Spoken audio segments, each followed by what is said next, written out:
जय हिंद आप सभी को। ये आपका डे 4 है और आज का टास्क आपका कुछ इस तरह से रहेगा। रीजनिंग में आपको आज सब्जेक्ट टेस्ट 4 करना है। मोस्ट सेव्ड क्वेश्चंस जो कि टेक्स्ट बुक की टेस्ट सीरीज़ में आपको मिल जाएंगे। कॉमन डाउट ये आ रहा है कि ये जो मोस्ट सेव्ड क्वेश्चंस हैं ये बहुत ज़्यादा टफ है, जिसकी वजह से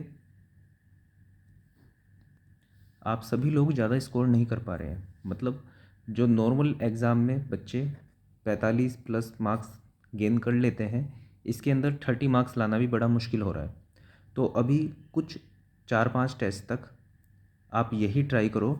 इससे क्या होगा कि एक टफ़ पेपर करने की भी आपकी आदत बनेगी, क्योंकि एग्ज़ाम वाले दिन अगर काफ़ी टफ़ पेपर आ गया, रीजनिंग सेक्शन काफ़ी टफ़ आ गया, तो आपका बाकी सब भी बिगड़ सकता है, दूसरे सेक्शन भी बिगड़ सकते हैं। तो अभी इसकी प्रैक्टिस करो और उसके बाद PYQ टाइप के क्वेश्चन भी हम करेंगे, लेकिन अभी पहले इसकी प्रैक्टिस करो। हाँ, अगर आपसे नहीं हो पा रहा है, जैसे मैंने पिछले वाली वीडियो में भी बताया था कि अगर 50 क्वेश्चन पूरे नहीं सोल्व कर पा रहे हो आप, तो आपको बस इतना सोचना है कि आपको 35 मिनट में सिर्फ 40 क्वेश्चन करने हैं और 40 का एम लेकर चलो।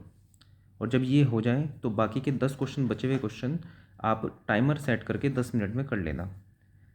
और अपनी कैपेसिटी के हिसाब से जो बच्चे 30 कर पा रहे हैं वो 35 का टारगेट ले, जो 25 कर पा रहे हैं वो 30 का टारगेट ले।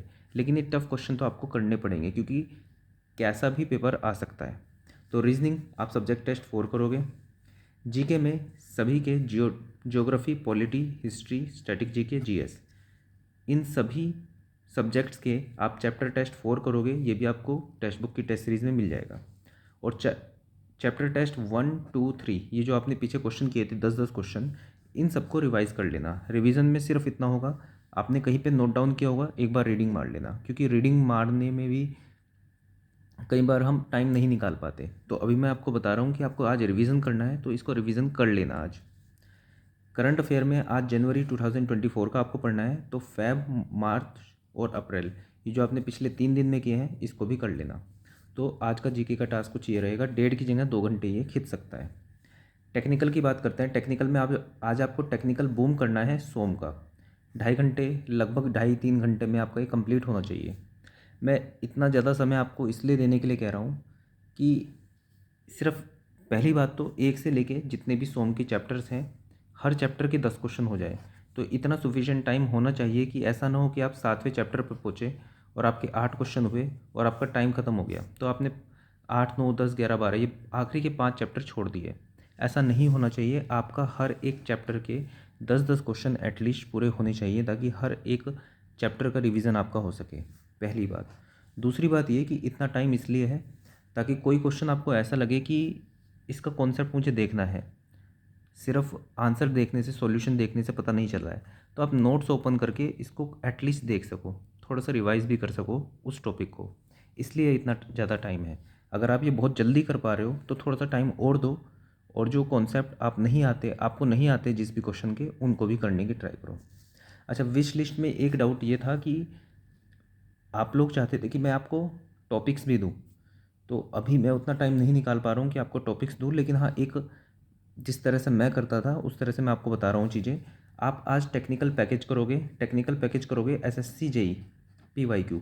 SSC जेई PYQ को तो छोड़ना ही नहीं है आपको, भले ही आपने कर रखी है 1 बार, 2 बार, 3 बार, लेकिन लास्ट के दिनों में अभी जब एग्ज़ाम आने वाला है तो SSC जेई PYQ से स्टिक रहना है आपको बिल्कुल, क्योंकि पेपर ऐसा भी आ सकता है और पेपर ऐसा भी आ सकता है। टेक्निकल बूम हमेशा YCT AE या फिर ESC PYQ, आपको इसके लिए भी तैयार रहना है, आपको ESC के लिए भी तैयार रहना है। तो टेक्निकल बूम आप इससे करोगे और टेक्निकल पैकेज करोगे इससे।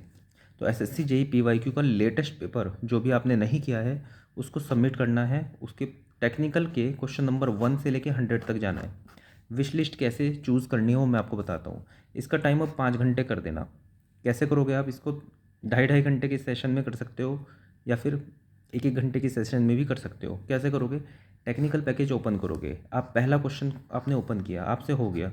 दूसरा क्वेश्चन ओपन किया, हो गया। तीसरा क्वेश्चन में आपको डाउट हुआ कि इसका कॉन्सेप्ट कैसे होगा, सर्वे का क्वेश्चन आया मैग्नेटिक बियरिंग का, आपको लोकल अट्रैक्शन नहीं निकालना आता, कुछ भी डाउट आया मान लो, तो इस थर्ड क्वेश्चन का जो टॉपिक है ना उसको लिख लेना, और यही आपकी विश लिस्ट होगी।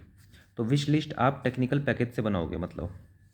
तो यहाँ पे सर्वे का, मैग्नेटिक बियरिंग का आपने टॉपिक विश लिस्ट में रख लिया। अभी आप टेक्निकल पैकेज को कंप्लीट करते हुए चलोगे। ऐसा नहीं करोगे कि टेक्निकल पैकेज करते करते तीसरे क्वेश्चन में डाउट आया तो आप नोट्स खोल के बैठ गए। हाँ, नोट्स देखते मतलब देख कर 2-3 मिनट में अगर जो आपको सोल्यूशन मिल सकता है तो खोल लो, लेकिन अगर जो आपको पूरा ही मैग्नेटिक बियरिंग समझना है तो इसको विश लिस्ट में डाल लेना। चौथे क्वेश्चन पे आए, इस तरह से आगे बढ़े। पाँचवें क्वेश्चन पे आए, आगे बढ़े। छठे क्वेश्चन में आपने देखा कि आपको एटरबर्ग लिमिट से रिलेटेड डाउट आया कि प्लास्टिक लिमिट, श्रिंकेज लिमिट, इन सब से मतलब थोड़ा सा डाउट आया कॉन्सेप्ट में। तो आपने क्या किया, थोड़ा सा पढ़ने की कोशिश की, लेकिन आपको नहीं समझ में आया तो आपने सेकंड टॉपिक लिख लिया एटरबर्ग लिमिट। ठीक है, आगे बढ़े। सातवां क्वेश्चन, आठवां क्वेश्चन, नौवां क्वेश्चन, ऐसे आप ऐसे करना। शुरू के 15 क्वेश्चन या फिर शुरू के 20 क्वेश्चन देखना।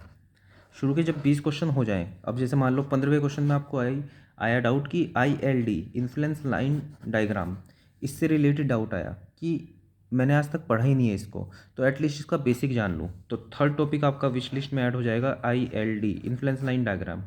इस चैप्टर को पूरा नहीं पढ़ोगे आप, आपको सिर्फ एक आइडिया लगाना है कि ILD बनता कैसे है, होता क्या है, करते क्या है इसके अंदर।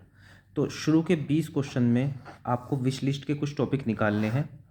अब जैसे मान लो 3 निकल के आए, तो ये 20 क्वेश्चन करने के बाद आप विश लिस्ट कंप्लीट करोगे अपनी। इसके अंदर आप आधा घंटा, 15 मिनट दे सकते हो, 20 मिनट दे सकते हो इसको, और ये विश लिस्ट के तीनों टॉपिक को कवर करोगे। उसके बाद आप 20 से आगे बढ़ जाओगे, 20 से लेकर 40 क्वेश्चन तक आओगे। अब इसमें आपके 2 टॉपिक भी आ सकते हैं, विश लिस्ट के 4 टॉपिक भी आ सकते हैं।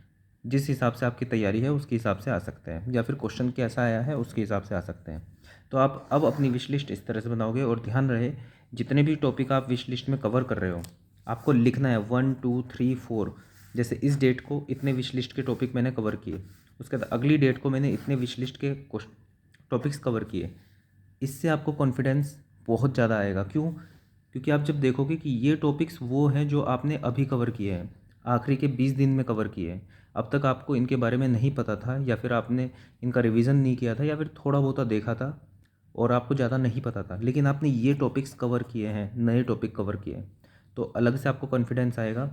भले ही आप टेस्ट सीरीज़ में देखो कि मान लो आपके मार्क्स नहीं बढ़े, लेकिन ये टॉपिक्स देख के आपको ऐसा लगेगा कि हाँ, जब नए टॉपिक्स ऐड किए हैं मैंने अपनी नॉलेज में, तो एक्चुअल एग्ज़ाम में भी इनसे क्वेश्चन आएगा तो मैं कर दूंगा। तो यही तरीका होता है, कॉन्फिडेंस बढ़ाओ पहले, मार्क्स अपने आप बढ़ेंगे। नॉलेज बढ़ाओ, मार्क्स अपने आप बढ़ेंगे। इस तरह से ही चीज़ें होती हैं। एकदम से कई बार नहीं देखने को मिलते आपके मार्क्स इंक्रीमेंट मार्क्स में, लेकिन ओवरऑल आप इस तरह से पढ़ते रहते हो तो मार्क्स डेफिनेटली इंक्रीज़ होते हैं। तो that's all for this video. जय हिंद।